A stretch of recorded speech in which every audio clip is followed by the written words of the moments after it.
नमस्कार सभी को, good morning, good afternoon, good night, जब भी आप वीडियो देख रहे हैं। तो आज की वीडियो में अपन देखने वाले हैं वेरी मोस्ट इंपॉर्टेंट जीवन परिचय, वो भी बहुत ही आसान भाषा में ट्रिक के द्वारा, यानी कि कैसे याद करें, जल्दी से कैसे याद करने हैं। ठीक है, तो यहाँ पे मैंने लिखा है जीवन परिचय।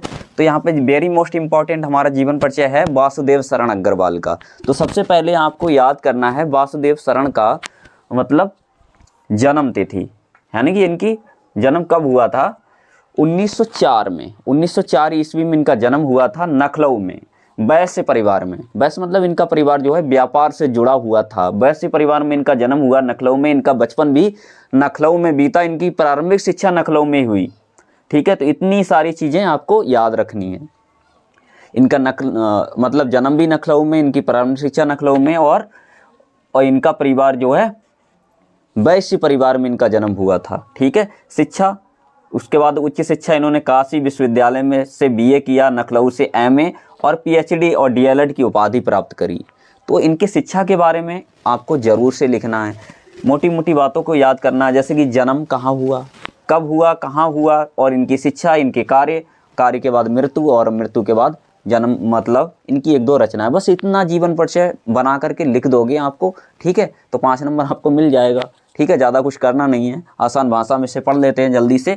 वासुदेव शरण अग्रवाल का जन्म 1904 ईस्वी में हुआ था लखनऊ में, लखनऊ के वैश्य परिवार में हुआ था। ठीक है, लखनऊ में इनका वैश्य परिवार मतलब व्यापार से जुड़ा हुआ इनका परिवार था। इनका बचपन भी लखनऊ में बीता। इनकी प्रारंभिक शिक्षा भी लखनऊ में। उसके बाद उस शिक्षा प्राप्त करने के लिए काशी विश्वविद्यालय से इन्होंने बीए किया, और लखनऊ विश्वविद्यालय से, या नहीं लखनऊ से इन्होंने, विश्वविद्यालय नहीं है लखनऊ, यहाँ पे सिर्फ था, एमए किया वहाँ से, और पीएचडी की और डीएलएड की उपाधि वहीं से प्राप्त करी, यानी लखनऊ से प्राप्त करी। उसके बाद करेंगे कार्य। इनके कार्य के बारे में हमें बताना है।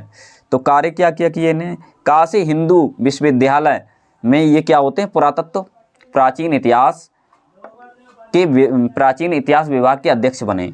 हिंदी विभाग के अध्यक्ष बनते हैं, मतलब पुरातत्व प्राचीन इतिहास विभाग के अध्यक्ष बनते हैं ये। ठीक है, उसके बाद में इनकी मृत्यु के बारे में बता देना। इनकी मृत्यु 1967 ईस्वी में हुई थी, और इनकी रचनाएं निम्नलिखित हैं। कौन कौन सी हैं?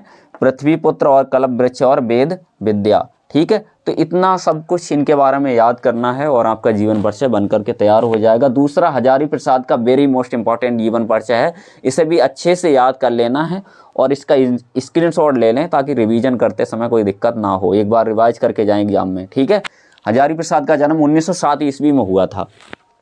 हजारी प्रसाद का जन्म 1907 बलिया, यानी कि इनके जिला का नाम था बलिया, और गांव था दुबे का छपरा। ठीक है, तो ऐसे लिखोगे, आचार्य हजारी प्रसाद जी का जन्म 1907 ईस्वी में बलिया जिले के छपरा, दुबे का छपरा नामक गांव में हुआ था। इस तरह से बना करके लिखना है। ठीक है, इनकी शिक्षा के बारे में फिर बता देना है। इनकी शिक्षा परंपरा के अनुसार संस्कृत का अध्ययन किया है, यानी कि इनके घर पर मतलब ज्योतिषी का कार्य होता था, तो इसलिए इन्होंने परंपरा चली आ रही पुरानी संस्कृत वाली, तो संस्कृत परंपरा के हिसाब से इन्होंने संस्कृत का सबसे पहले अध्ययन किया। उसके बाद काशी विश्वविद्यालय से ज्योतिषाचार्य की परीक्षा उत्तीर्ण करी, यानी कि ज्योतिष में पढ़ाई करी इन्होंने।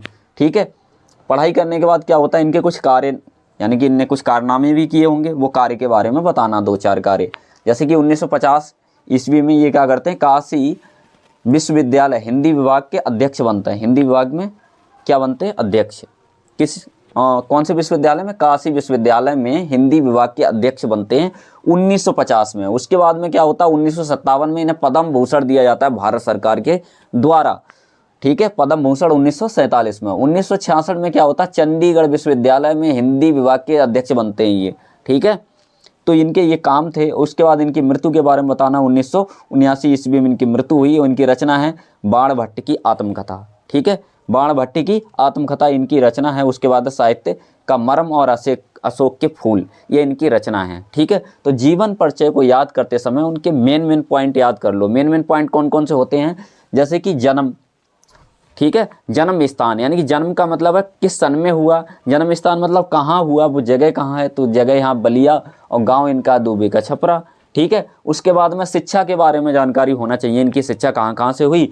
तो शिक्षा परंपरा के हिसाब से इन्हें प्रारंभिक शिक्षा में इन्होंने संस्कृत का अध्ययन किया। उच्च शिक्षा में इन्होंने क्या किया, ज्योतिषाचार्य की परीक्षा उत्तीर्ण करी, क्योंकि इन्हें ज्योतिष बनना था। ठीक है, फिर उनके काम के बारे में बताना है, कौन कौन से काम किए। तो ये काम है इनके, है ना, काशी विश्वविद्यालय में हिंदी विभाग के अध्यक्ष, चंडीगढ़ विश्वविद्यालय में हिंदी विभाग के अध्यक्ष, है ना, और इन्हें भारत सरकार के द्वारा पद्म भूषण कोई पुरस्कार वगैरह मिला हो तो वो भी हमें बताना होता है, और मृत्यु के बारे में फिर रचनाएं। ठीक है, तो इस तरह से जीवन परिचय आपको लिखने हैं। ठीक है, यही पॉइंट इसमें लिखने थे, बस इतनी सी बातें याद रखनी है जीवन परिचय में, और इसी को बना करके आपको 80 वर्डों में परोस देना है, बस आपको 5 नंबर मिल जाएंगे। ठीक है, और ये जीवन परिचय दोनों वेरी मोस्ट इंपॉर्टेंट हैं। तो आई होप आपको